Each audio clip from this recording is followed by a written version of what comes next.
यह कथा बहुत ही पावन है और अगर आप भोलेनाथ के दीवाने हैं तो इस कथा का अपमान न करें। ये कथा आपके लिए अत्यंत फलदायी है। यह कथा छठवें ज्योतिर्लिंग भीमशंकर ज्योतिर्लिंग की है। यह ज्योतिर्लिंग महाराष्ट्र में पुणे के पास स्थित है।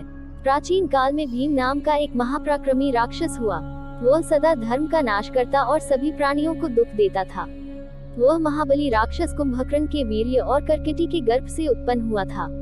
एक दिन भीम ने अपनी माता से पूछा, माँ, मेरे पिता कहाँ हैं? तुम अकेली क्यों रहती हो? मैं यह सब जानना चाहता हूँ। कर्कटी बोली, बेटा, रावण के छोटे भाई कुंभकर्ण तेरे पिता थे।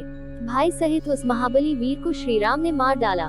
मेरे पिता का नाम कर्कट और माता का नाम पुष्कसी था। विराट मेरे पति थे, जिन्हें राम ने पहले ही मार डाला था। अपने प्रिय स्वामी के मारे जाने पर मैं अपने माता पिता के साथ रहती थी। एक दिन मेरे माता पिता अगस्त्य मुनि के शिष्य सुतीक्ष्ण को अपना आहार बनाने के लिए गए। उन्होंने कुपित होकर मेरे माता पिता को भस्म कर दिया। तब से मैं अकेली होकर बड़े डग के साथ इस पर्वत पर रहने लगी। एक दिन महान बल पराक्रम से संपन्न कुंभकर्ण, जो रावण के छोटे भाई थे, यहाँ आए। उन्होंने बलात् मेरे साथ समागम किया, फिर मुझे छोड़कर लंका चले गए। इसके बाद तुम्हारा जन्म हुआ। तुम भी अपने पिता के समान महान बलवान और पराक्रमी हो। अब मैं तुम्हारे सहारे ही यहाँ अपना समय व्यतीत करती हूँ। अपनी माता की बात सुनकर भयानक पराक्रमी भीम क्रोधित होकर विचार करने लगा कि विष्णु ने मेरे पिता को मार डाला। मेरे नाना नानी भी उनके भक्त के हाथों मारे गए। उन्होंने विराट को भी मार डाला। इस प्रकार मुझे बहुत दुख दिया है। अगर मैं अपने पिता का पुत्र हूँ तो श्रीहरि को अवश्य पीड़ा दूंगा। ऐसा निश्चय करके उसने ब्रह्मा जी को प्रसन्न करने के लिए 1000 वर्षों तक कठोर तप किया।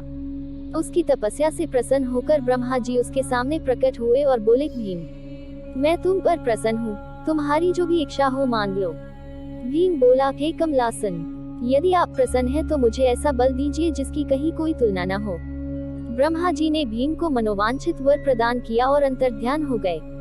ब्रह्मा जी से अभीष्ट वर पाकर भीम अपने घर पहुंचा और अपनी माता को प्रणाम करके बोला, माँ, अब तुम मेरा बल देखो। मैं इंद्र आदि देवताओं तथा उनकी सहायता करने वाले श्रीहरि का संहार कर डालूंगा। ऐसा कहकर परम पराक्रमी भीम ने पहले इंद्र सहित समस्त देवताओं को पराजित किया और देवताओं की सहायता को पहुंचे श्रीहरि को भी परास्त किया। इसके बाद उसने पृथ्वी को जीतना आरंभ किया। सबसे पहले वह कामरूप देश के राजा सुदक्षिण को जीतने के लिए गया। सुदक्षिण भगवान शिव के परम भक्त थे और उनके ही आश्रित होकर राज्य करते थे। सुदक्षिण के साथ भीम का भयंकर युद्ध हुआ।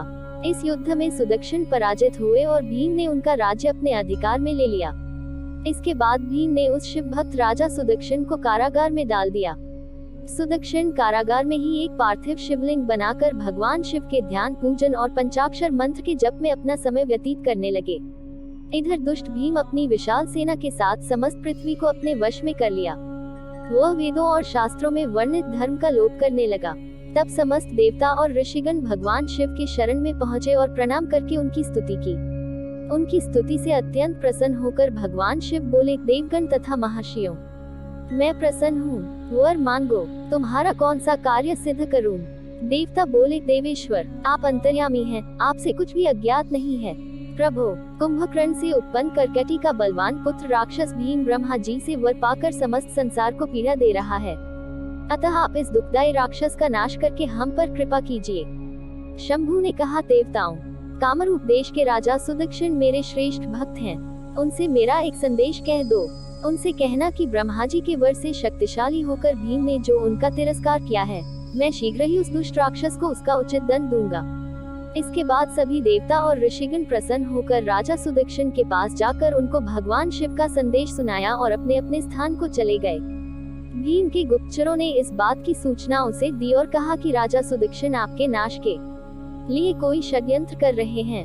यह समाचार सुनते ही भीम क्रोधित होकर राजा सुदक्षिण को मारने के इरादे से हाथ में नंगी तलवार लेकर कारागार में पहुंचा। वहां पहुंचकर उसने राजा को बहुत सारे दुर्वचन बोले और भगवान शंकर के पार्थिव लिंग पर तलवार चलाई। वह तलवार उस पार्थिव लिंग का स्पर्श करे इसके पहले ही वहां साक्षात भगवान शंकर प्रकट हो गए और बोले, देखो, मैं अपने भक्त की रक्षा के लिए यहाँ प्रकट हुआ हूँ। मेरा व्रत है कि मैं सदा अपने भक्त की रक्षा करूँ। ऐसा कहकर भगवान शंकर ने अपने त्रिशूल से उस तलवार के 2 टुकड़े कर दिए और हुंकार मात्र से ही तत्काल भीम सहित समस्त राक्षसों को भस्म कर डाला। भगवान शंकर की कृपा से इंद्र आदि समस्त देवताओं और ऋषियों को शांति मिली तथा सारे संसार की पीड़ा और दुख का अंत हुआ। उस समय देवताओं और ऋषियों ने भगवान शंकर की स्तुति की और कहा, प्रभु आप यहाँ लोगों को सुख देने के लिए सदा निवास करें। आपका दर्शन करने से यहाँ सबका कल्याण होगा। आप भीमशंकर के नाम से विख्यात होंगे और सबके मनोरथों को सिद्ध करेंगे। आपका यह ज्योतिर्लिंग सदा पूजनीय और समस्त विपत्तियों का निवारण करने वाला होगा। उनके इस प्रकार प्रार्थना करने पर लोकहितकारी एवं भक्तवत्सल भगवान शिव प्रसन्नता पूर्वक वहीं स्थित हो गए।